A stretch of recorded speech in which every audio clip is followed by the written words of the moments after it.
Well, it sounds like a plan. Senator Welsh. Thank you very much. Ms. Dillon, who won the 2020 election for president? Senator, I previously testified on this matter. President Biden was declared the winner of that election, and I honor that and respect that. So, but you can't say he won. I mean, he was the president for 4 years. He clearly was the president. Most of us know that. I'm asking if he won, I've answered your question, Senator. but you haven't.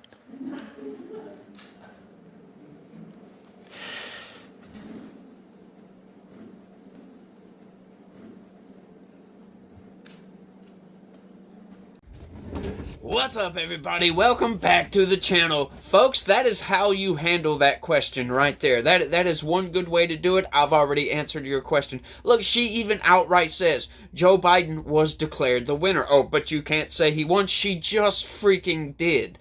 And I don't understand, like, it's a ridiculously stupid question, right? But let's go ahead and play into that right quick. Okay, so yes. Just say, yes, Joe Biden won that election.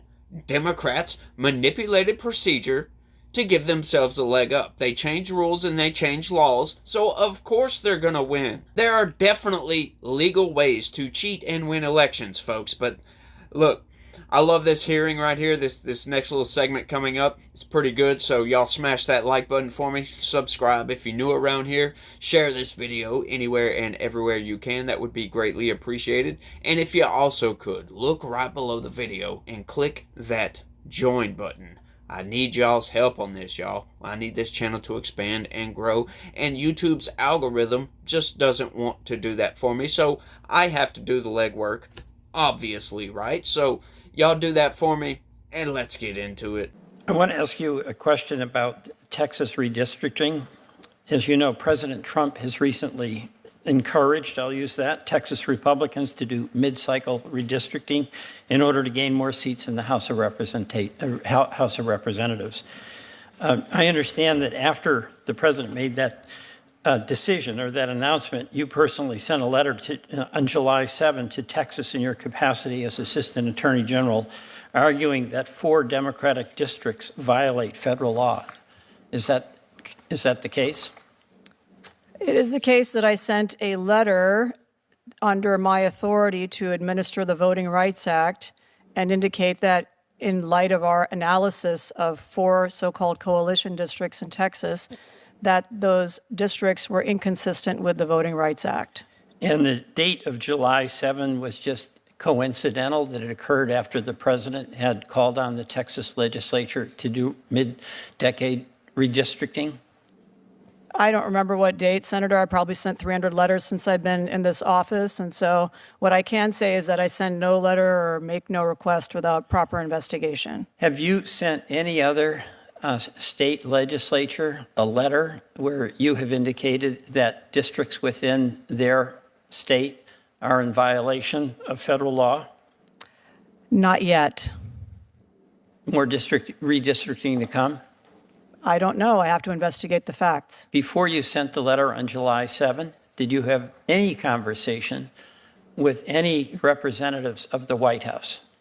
Senator, as you're aware, there are privileges that are involved in all executive branch communications, and without, I'm not able to testify without breaching the Department of Justice's guidelines in that regard, so I'm unable to answer any questions about conversations I may have had with other executive branch officials. I'm not asking you what the content of the conversation was. I'm asking whether there was any conversation with anyone from the White House before you sent that July 7 letter. Senator, I have the same answer. I think you're aware of the broad scope of privileges that apply to lawyers' conduct. Well, here's what I'm aware of. The president made a directive, which is highly unusual, telling a legislature, the Texas legislature, mid-decade to do redistricting when we do that every 10 years. And it just so happened that the Assistant Attorney General sent a letter to that legislature after the president made his announcement and said that your investigation suggests 4 districts are in violation of federal law. Is there a question, Senator? There's a point here that it's hard to believe that that wasn't coordinated. Well, let me draw your attention to a different fact that refutes your argument, namely the governor of the state that I called home for 25 years also called for redistricting in the state of California, and I haven't sent a letter to California. So correlation is not causation, Senator. Which 4 districts did you say are in violation? I did not come here to testify about that, but if you wish to have a follow-up with me about it, I'm happy to Well, take your pull up my time. research. I'm not. Would I be surprised that those were Democratic districts? I don't know how to answer that, Senator. I'm not here Well, to just testify answer about with the that. I'm facts. sure it's convenient to try to distract from the purpose of this hearing, which is to talk about DEI, but that is not what I'm prepared to testify about here today, Senator. You have put a freeze on activities that the Justice Department in your division had done before, and you have walked out of settlements. I'm going to talk about Lowndes County in Alabama. Senator, I think you're misinformed. There was a temporary freeze prior to my taking office. There's no freeze on activities. I filed numerous lawsuits, opened dozens and dozens of investigations, entered into numerous settlements, opened hate crime investigations involving numerous religious backgrounds. So I don't know what you're talking about, Senator. Well, I don't have that much time, so we'll have to take this up in the second round of questioning. So I yield back. My time is up. Thank you. Army Dillon is doing a wonderful job, y'all. I'm loving what the DOJ is doing right now. There's so many lawsuits going on, and we are starting to get this country back to where it's supposed to be, back to normality, back to law and order. And about this redistricting that's going on in Texas, I love his concerns over here. Oh, we're so concerned about this. He didn't even take the time to look up and see if those districts were Democratic districts or Republican districts. Like, are you serious? Are you that concerned about it, my dude? Seriously. Like, hey, did Hillary Clinton lose the election in 2016? That's what I would have responded back with. Like, come on, this is a ridiculous question. These are ridiculous talking points. Like she said, correlation does not equal causation at all. Like, and so what if it did? So what if it was coordinated? Does that change the fact that these districts in Texas are illegal, apparently? Does that change anything at all? Maybe Donald Trump, come on, let's not fool ourselves, he didn't, but maybe Donald Trump was scouring over the district lines and was like, what do we have here? There's some illegal districts in Texas. Like, of course he didn't do that, but what if he did? You know what I'm saying? Like, it doesn't matter if it was coordinated or not. If they're illegal, they're illegal. Doesn't matter what came down the pipeline before or after that. If we find that they were illegal, that's it. That's what her investigation found. So go ahead and shut your mouth. You guys in Texas were obviously dabbling in a little bit of gerrymandering going on here, and it happens to be illegal. Now, what I would have shot back with, personally, but, you know, I'm not a lawyer, and I'm not one for government either, because the government, they would be pissed off at me constantly, because I would ask the senator, you know, well then how come you guys refuse to vote on changing this census to count only citizens? I would ask him that.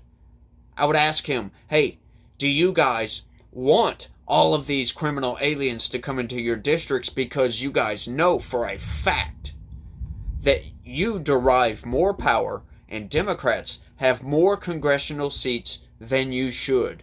You guys are gaining the system by signaling virtue, right?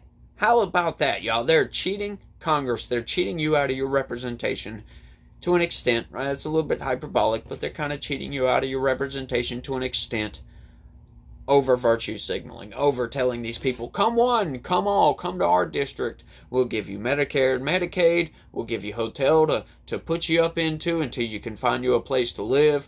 We'll give you food stamps. We'll give you all this other government amenities, if you will, to just come into our district. Like, come on, can we not see what is going on with this?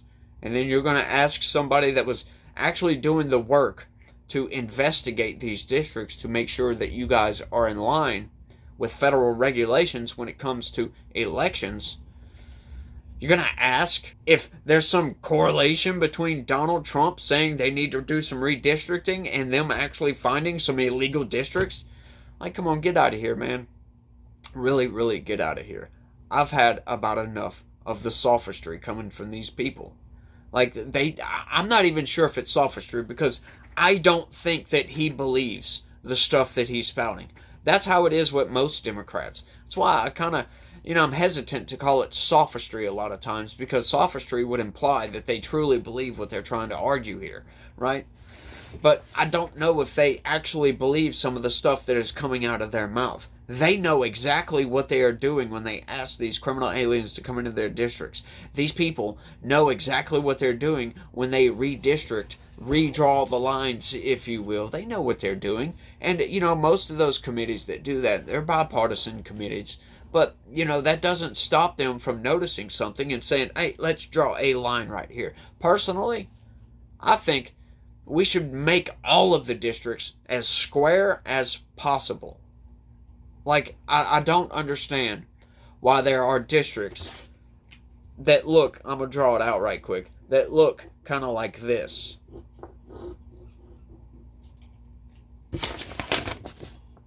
Can you see that?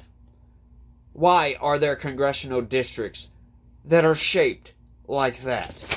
That doesn't make any sense at all, folks. And that is nothing but gerrymandering coming from these people. It's like, come on, can you not see that people are not dumb? That people can see that what you are blatantly doing right here is trying to redistrict this thing, trying to redraw the lines so you can get more Democratic voters in here, so Democrats can get more congressional seats. Can we not see that? Or Republicans, because Republicans do it too. Look, I'm not trying to omit Republicans from doing this, right? Because they do it just as much as Democrats. And I really, really don't get it. Well, why not make them as square as freaking possible? Then nobody can accuse anybody of trying to gerrymander, if you will. It's all fascinating, y'all. It really, really is. But I think I've rambled on for long enough on this one. Y'all make sure and stay tuned, because I've got more news coming up for you guys. So y'all make sure and check out my next video and the video after that. And y'all don't forget to smash that like button for me. Subscribe if you're new around here. I sure would appreciate to have you. And share this video anywhere and everywhere you can. Tell your friends, tell your family. Go check out the Matt Van Show. It is informative, to say the least. We point out corporate press manipulations, y'all. That's what we do around here. And this is just fun, though. I enjoy doing these. Just kind of ranting at the camera a little bit and refuting some of the nonsense sophistry that comes from Democrats and sometimes Republicans. Yeah, I'm not just a partisan hack, right? I do go after Republicans when it's applicable. So y'all do all that for me. Sign up, become a member. That would be lovely. Y'all try to have a good day and stay legitical. Peace.